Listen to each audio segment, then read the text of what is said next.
Hello, everyone. Thank you for attending this webinar.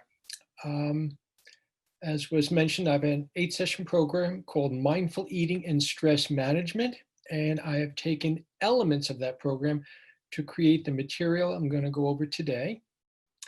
And you will have handouts from the material that we're going over. Let me start with the monkey mind.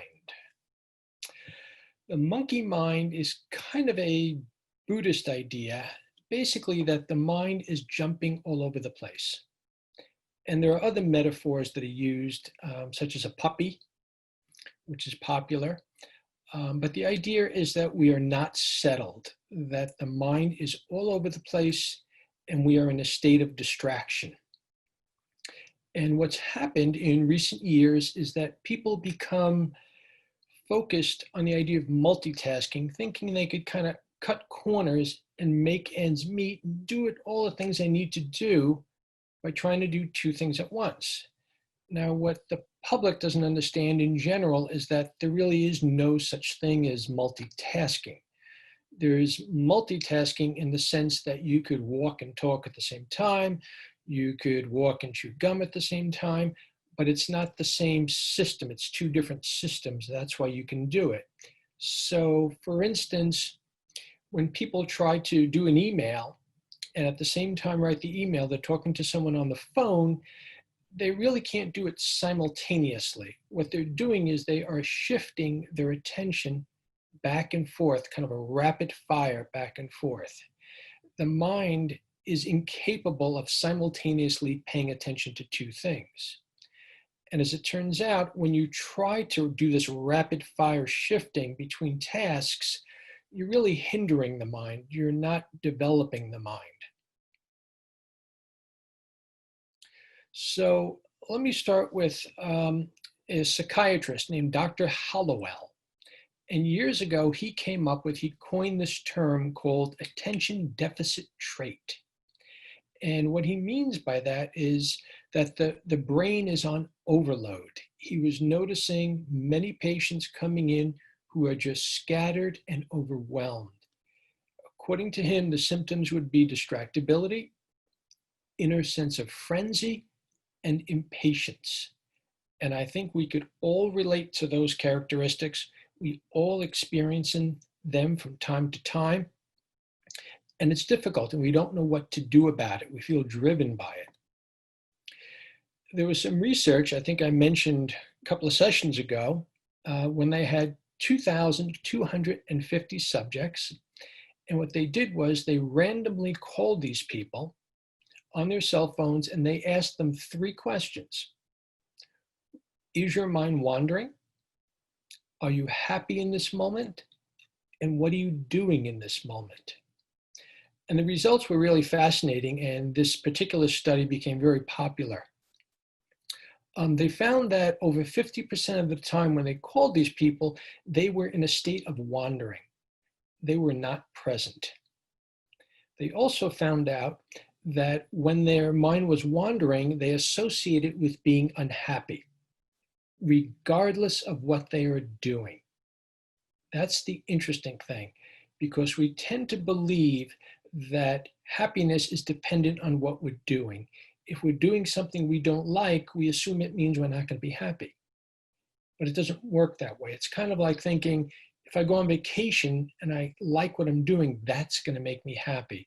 Well, the research doesn't really bear that out. To a degree, it's true. To a degree, it's not true. The third finding was that whether or not the mind was present or absent becomes a better indicator of happiness, which is fascinating.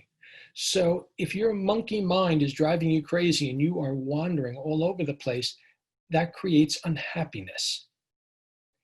And interestingly, some of the people said, even if they were doing something that was difficult or uncomfortable, if they were present versus being distracted, it felt like it was more manageable.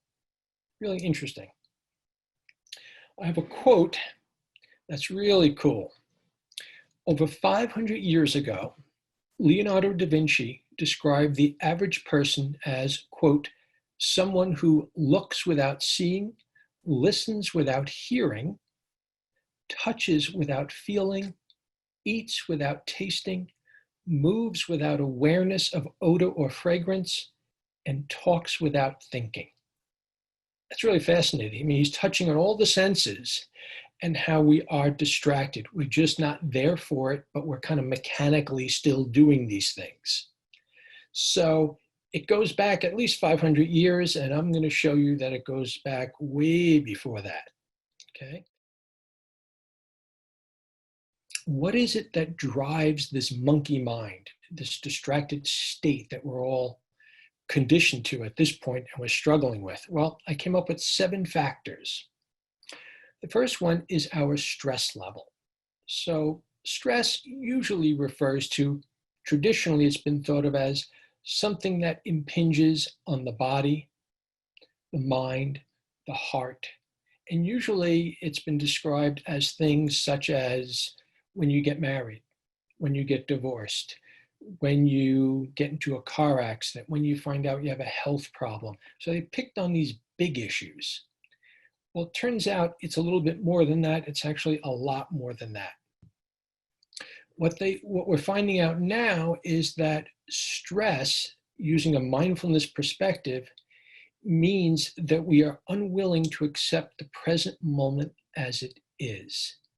It's that lack of harmony with the present moment, a lack of willingness to accept it, and be with it, that causes stress on the body. So how does it do that? Well, if you're at the elevator waiting to go home and you feel, oh, I got to get there, got to get home, I got to do things that are waiting for me, well, that's creating stress. You're not present waiting for the elevator. Your mind is often running into the future. So there's a degree of stress. If this happens most of the day, that you're not accepting your moments, well, you're really creating more stress for yourself. So some research is showing that the average person has about 50 mini stress reactions a day. That means about 50 times a day, your body is jolting from some degree of stress that's being imposed on it. Also, they're finding out that 70 to 80% of the time when people go to their doctor, they go for an office visit, they're going because of a condition that is either caused by stress or exacerbated by stress. So these are pretty big numbers. What this is telling us is that stress plays a very big part in our life. So what's number 2? The default network. The default network is this idea that we have neural networks in the brain. And when we are not on task, when we're not really focused on something like reading a book, or say washing a car, or doing something like that, the default network that the brain goes to is the sense of being scattered and lost in thought. That's what people usually do. So for instance, many people tell me when they go to bed at night and they're waiting to fall asleep, their thoughts are really scattered. They're all over the place, and it can be overwhelming because they're not on task. They're kind of in a holding pattern. They're waiting. Same thing if you're at a red light. Notice what happens to your mind. Your thoughts are all over the place because you're not focused on something. So that's the default network. And what's interesting and important to mention about this is that what this is telling us is that this is normal. We all have it. It's not your fault that your mind is that way. It's not unique to you. We all deal with it. So next is emotions. When people have emotions that they find difficult or intolerable, it tends to create more stress. And that stress creates thoughts of, how do I deal with this? What do I do? I'm on overload. I don't like this. I can't manage this. And the research shows that people who have difficulties with weight and difficulties in their relationship to food tend to have difficulties managing their emotions. That tends to be a driver of those behavioral problems. Next is beliefs. When we have beliefs, they tend to be very rigid and fixed. And if it's rigid and fixed, well, it's setting us up for a problem here. So for instance, people typically have beliefs such as, I must get everything done today. I shouldn't feel this way. Why does this keep happening to me? It's this rigid expectation and standard that creates more tension, and that tension generates thoughts. Now, this takes us to thoughts. Most people don't know this, but we have, on the average, between 50 and 70,000 thoughts a day. That's a lot. So that tells us the mind is constantly generating and pumping out thoughts. 98% of those thoughts are false. And what that means is that the thoughts that we're having most of the time are either exaggerated, they're distorted, in some way they are kind of disjointed with reality, but they create more stress for us. Now, people don't seem to know this, and what happens is they take their thoughts to be facts.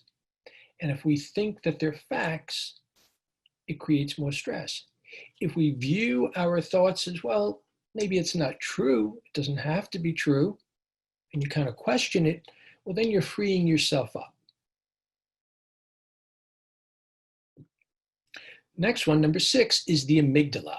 The amygdala is a structure in the brain. It's been there since prehistoric times. And what this little structure does is it's what's called the alarm bell. And that means that we are constantly on the lookout for some type of threat.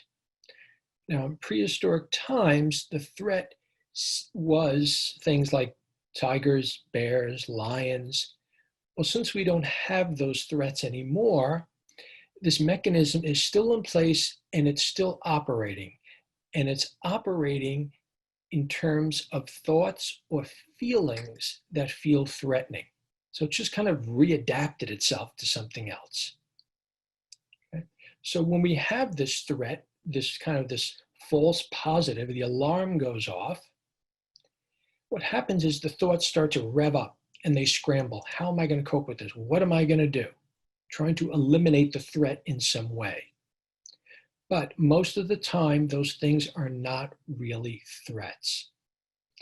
And if someone has a trauma history, you get a lot of false positive too, based on one's history that leads you to be hypersensitive to a perceived threat. Last but not least is what I call the running narrative. We all have thoughts, and we all have this narrative that goes on in our brain, and this narrative is close to constant. We never get a break from it. So it's kind of like if you ever saw DVDs, years ago, they used to have DVDs where you could opt to watch the movie, but have it kind of narrated by the director of the movie. So it's kind of an overlying narrative as you're watching the movie. Well, that's the way people live their life. They're constantly talking about what they're doing. They're not in their experience, they're in their thoughts about the experience. Okay? That's part of the monkey mind. That's the distraction that takes place. So, how does all this stuff affect your relationship to food? Big question. Before the pandemic hit, I would go out and I did a lot of presentations on mindful eating and meditation. And I really enjoy being out there with people and talking about this stuff. And one question I'd ask the group would be, how many times do you think in one day you make a decision about food? Questions such as, what am I going to eat? When am I going to eat? How much am I going to eat? Why am I going to eat? When am I going to stop eating? When I asked that question, Most people will give me a number, 5, 10, 12. Once in a while, someone will say 50. Turns out the person of average weight has about 200 decisions a day they make about food.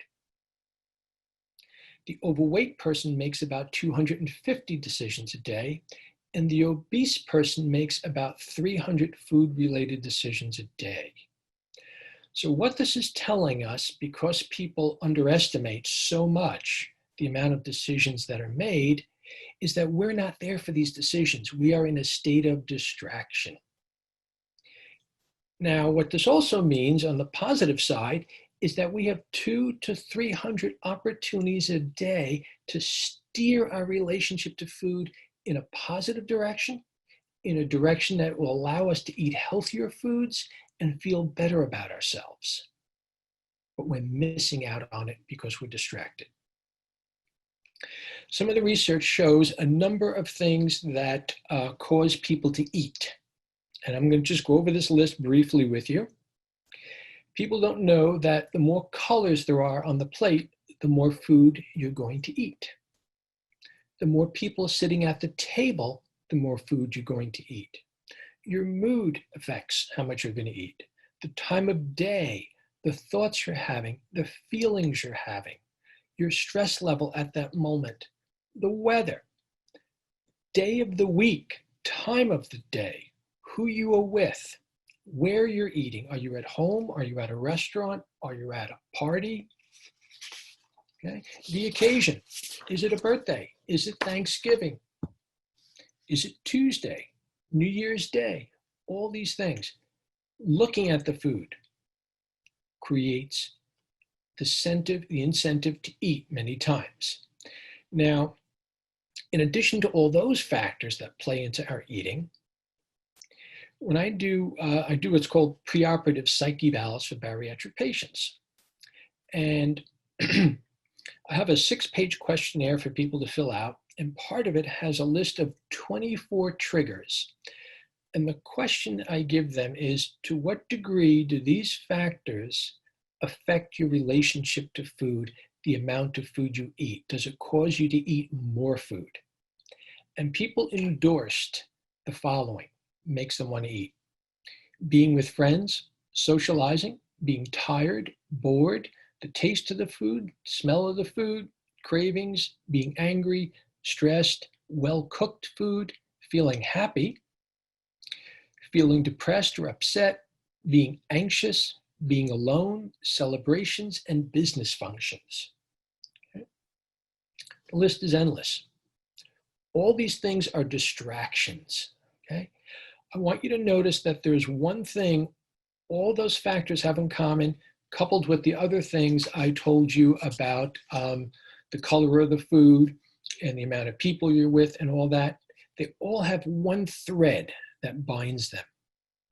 And that thread is that they have nothing to do with whether or not you should eat. The reason these factors are playing a part is because we are distracted. So you could look at it as whether or not you need gas in your car. I always give that metaphor with people, that example. You need gas in your car to give your car energy, fuel, so you can drive it. Well, that's part of the reason we eat food, right? When we choose to put gas in our car, we don't look under the hood. We don't go to our neighbor. We don't watch TV. We don't go in the trunk. We go to the gas gauge. So why are we letting all these other factors that have nothing to do with whether or not we should eat affect our relationship to food? Well, the answer is the monkey mind, the state of distraction that people are in. Okay? So it's because we're not present, we're not checking in with our bodies, we're not figuring out how much to eat, when to stop eating, okay? We are lost in distraction. The next question is, of course, what's the solution to all this? The solution, in some ways, is pretty simple. The solution is attention. And basically, that's what my job, when I do my eating program, is helping people to cultivate attention in a variety of ways to help them.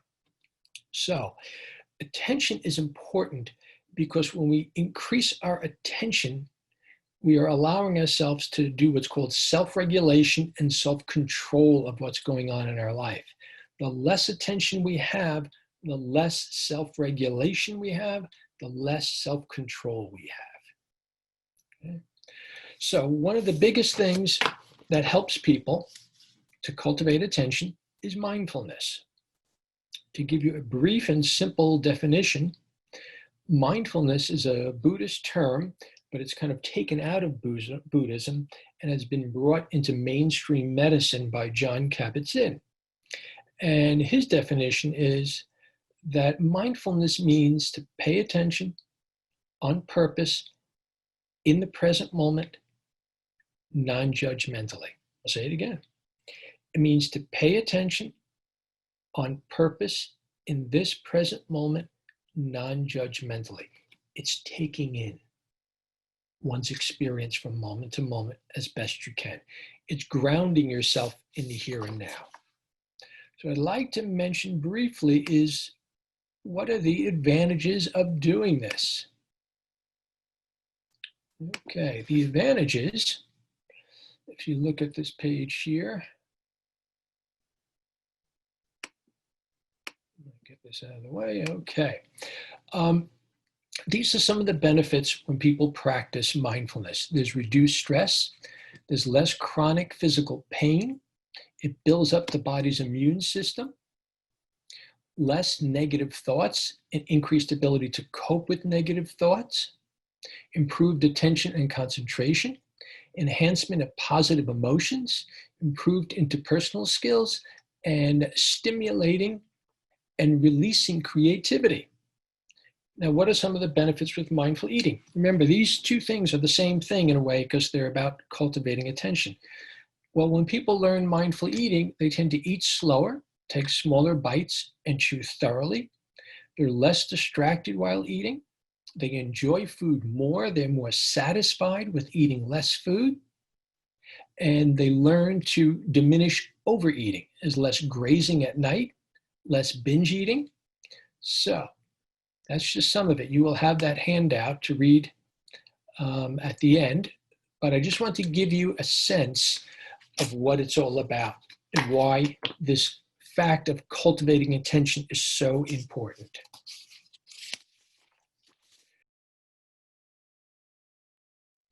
Now, before I get to ways you can cultivate attention, I just want to mention something that's really fascinating stuff, interesting research.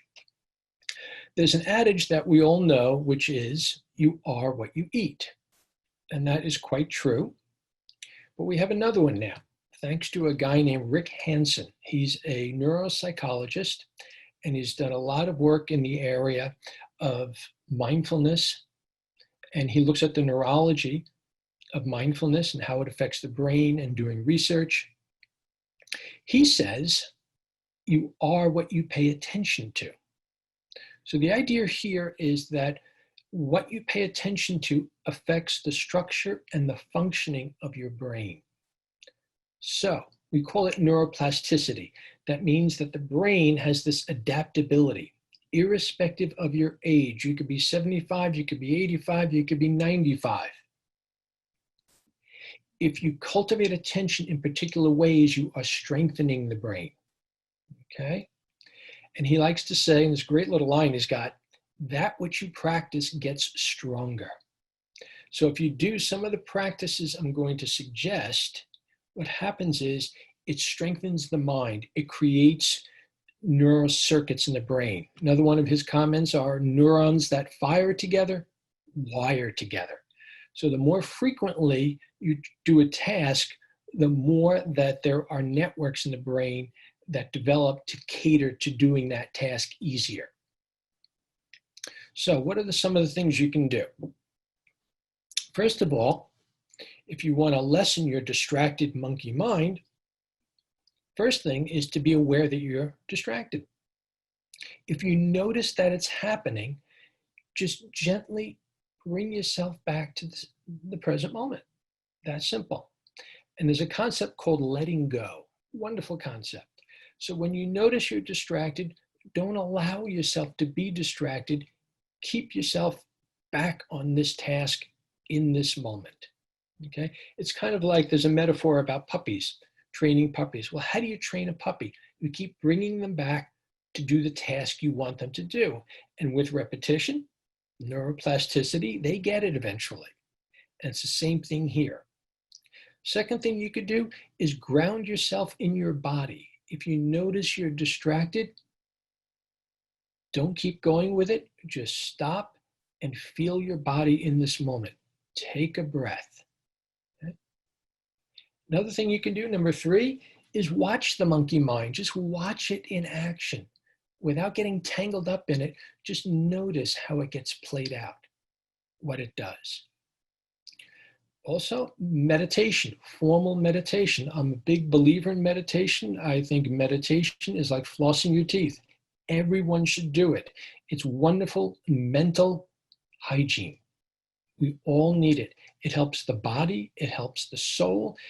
There are a lot of things I could say about how it affects the body, but we don't have time for that now. But let it be known, it is a way of cultivating attention that has wonderful consequences. Also, I want to point out that when you're dealing with the monkey mind, you do not want to fight it. It is not the enemy. It's something that just happens to be here in this moment. You want to befriend it. You want to bring an attitude of kindness and acceptance to it. Okay? So there is no goal of trying to obliterate your distracted mind. That's not going to work. That's just going to make it worse. What happens is if you do something different, if you just gently acknowledge it, that it's happening, you accept it and you redirect yourself, it has beautiful consequences. Okay? And lastly, always take a breath. I saw something really fascinating. There is a show on Netflix. I saw it for the first time last night, and it's called Lenox Hill. And it's about following these 4 neurosurgeons. And one of them, they show him going into the operating room, and everyone has their masks on and they're ready, the patient's there, and it must have been about 9 people in the room. And he tells everyone, let's just stop and take a breath and focus on the body. So he was grounding everyone in this moment before they took on this task. It's a wonderful way to get focused and allow yourself to go forward with something and kind of minimize that distractibility. I was really impressed with that. Thought that was cool. So just to kind of sum up here, the reason we need the attention is because the attention facilitates de-escalation. When we're off in our minds all over the place, we're not home anymore. Okay, we're out. So attention helps to de-escalate us. It gives us clarity about what's happening. It gives us information to learn about ourselves. And it is really the starting point for more to happen. People who are beginning meditators or beginning in the area of mindfulness or mindful eating seem to think that cultivating attention is everything. It's not. It's the starting point. And what it does is it sets in motion other psychological processes that happen naturally. You don't have to make them happen. They happen if you just set the groundwork, which is cultivating the attention.